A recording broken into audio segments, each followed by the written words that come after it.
Bhutan, ಜಪಾನ, Laos, China ಈ ತರ ಪೂರ್ವೋತ್ತರ ಯಾವ ಏಷ್ಯಾದ ರಾಷ್ಟ್ರಗಳಿಲ್ಲ, ಸುಮಾರು 27-31 ರಾಷ್ಟ್ರಗಳಲ್ಲಿ ಬೌದ್ಧ ಧರ್ಮ ಇದೆ. ಥೈಲ್ಯಾಂಡ್ನಲ್ಲಿ 90% ಹೆಚ್ಚಿದೆ. ಆದ್ರೆ ನಮ್ಮಲ್ಲಿ ಎಲ್ಲಿ ಹುಟ್ಟಿದ್ದ, ಎಲ್ಲಿ ಪ್ರಸಾರ ಆಗಿತ್ತೋ ಅಲ್ಲೇ ಇಲ್ಲ. ಬಹಳ ಸುದೈವಶಾತ್ ನಾಗ್ಪುರದೊಳಗ ಬಾಬಾ ಸಾಹೇಬರು 1950 ಬುದ್ಧ ಧರ್ಮ ಸ್ವೀಕಾರ ಮಾಡಿಕೊಂಡೊಳಗ ಈಗ ಮತ್ತೆ ಅಂಕುರಿಸೋದನ್ನ ನಾವು ಕಾಣ್ತೀವಿ. ನಿಜವಾಗ್ಲೂ ಜಗತ್ತಿಗೆ ಬಹಳ ದೊಡ್ಡ ದಾರ್ಶನಿಕ ಇದ್ರ, ಬಹಳ ದೊಡ್ಡ ಸಂದೇಶ ಅಥವಾ ಪ್ರವಾದಿ ಅಂತ ಅನಿಸಿಕೊಳ್ಳಾರ್ದೇನೆ ಪ್ರವಾದಿಯಾಗಿದ್ದು, ಸಂದೇಶ ನೀಡಲಾರ್ದೇನೆ ಆತ ಸಂತ ಆಗಿರೋದು ಯಾರೇ ಇದ್ರ ಅವರು ಬುದ್ಧ. ಅವನ ಬಗ್ಗೆ ಬುದ್ಧನ ಬಗ್ಗೆ ಬರೆದಂತವ್ರು ನೋಬೆಲ್ ಪ್ರಶಸ್ತಿ ತಗೊಂಡಾರ. ಜರ್ಮನ್ ಅರ್ಮನ್ ಎಸ್ ಅಂತ ಬರೆದಂತ ಸಿದ್ಧಾರ್ಥ ನೋಬೆಲ್ ಪ್ರಶಸ್ತಿ ಬಂತು. ಎಡ್ವಿನ್ ಎರ್ನಾಲ್ಡ್ ಅಂತ ಲೈಟ್ ಆಫ್ ಏಷ್ಯಾ ಅಂತ ಬರೆದಂತವರಿಗೆ ನೋಬೆಲ್ ಪ್ರಶಸ್ತಿ ಬಂತು. ಅಂದ್ರ ನಮ್ಮ ದೇಶದ ಬುದ್ಧನ ಬಗ್ಗೆ ಬರೆದವ್ರು ನೋಬೆಲ್ ಪ್ರಶಸ್ತಿ ತಗೊಂಡಾರ. ಅಂದ್ರೆ ಬುದ್ಧನ ವ್ಯಕ್ತಿತ್ವ ಎಷ್ಟು ದೊಡ್ಡದಾಗಿತ್ತು ನಾವು ಗಮನಿಸ್ಬೇಕು. ಅದು ನಮ್ಮನ್ನ ನಾವ ನೋಡಿಲ್ಲ, ಬುದ್ಧನ ಕಡೆ ನೋಡಿಲ್ಲ. ಇನ್ನು ಮ್ಯಾಲಾದ್ರೂ ನಾವು ಬುದ್ಧನ ನೋಡೋಣ ಅಂತ ಹೇಳ್ತಾ, ಏನ್ ಬಹಳ ದೊಡ್ಡ ದೊಡ್ಡ ದೊಡ್ಡ ದೇವಾಲಯಗಳದಾವಲ್ಲ, ಅದನ್ನ ತೆಗೆದು ಇದನ್ನ ಕಟ್ಟಿದ್ವಿ, ಇದನ್ನ ತೆಗೆದು ಅದನ್ನ ಕಟ್ಟಿದ್ವಿ ಅಂತ ಹೇಳ್ತಾರಲ್ಲ, ಅವೆಲ್ಲ ಬೌದ್ಧ ಚೈತ್ಯಾಲಯಗಳೇ.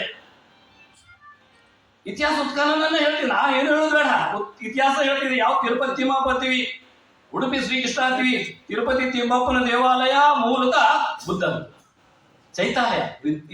ಇತಿಹಾಸಕಾರರು, ಸಂಶೋಧಕರು, ಪ್ರಾಕ್ತನ ಶಾಸ್ತ್ರಕಾರರು ಹೇಳ್ತಾ ಇರೋದು ಮತ್ತು ನನ್ನ ಮಾತಲ್ಲ.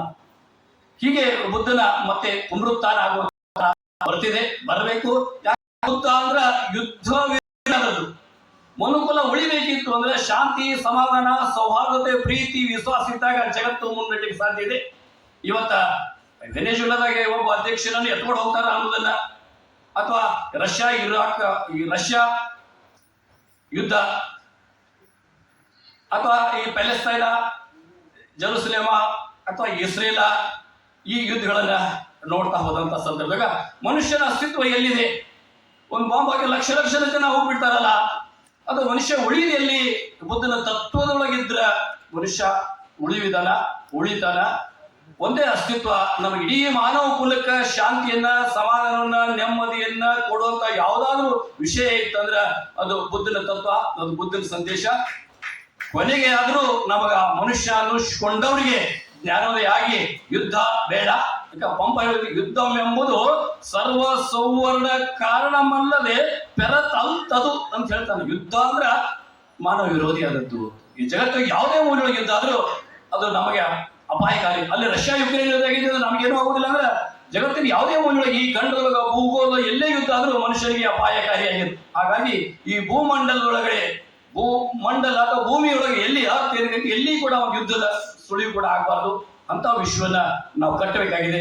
ನಾವು ನಾವೆಲ್ಲ ಕಟ್ಟೋಣ ಅಂತ ಹೇಳ್ತಾ, ಯುದ್ಧ ಆರಂಭ ಆಗೋದು ಮನುಷ್ಯನೊಳಗ. ಆ ಮನುಷ್ಯನೊಳಗಿನ ಯುದ್ಧ ಅನ್ನೋದಂತ ಹೇಳಿದ್ರೆ ಎಲ್ಲವೂ ಕೂಡ ಸಾಧ್ಯ ಇದೆ. ಇಷ್ಟು ಮಾತ್ರ ಈ ಸಂದರ್ಭಕ್ಕೆ ಹೇಳಲಿಕ್ಕೆ ಅವಕಾಶ ಮಾಡಿಕೊಟ್ಟಂತ ವೇದಿಕೆಗೆ, ಸುರಿಯವರಿಗೆ ಮತ್ತು ಕೇಳಿದಂತ ತಮಗೆ ಶರಣಾರ್ಥಿ.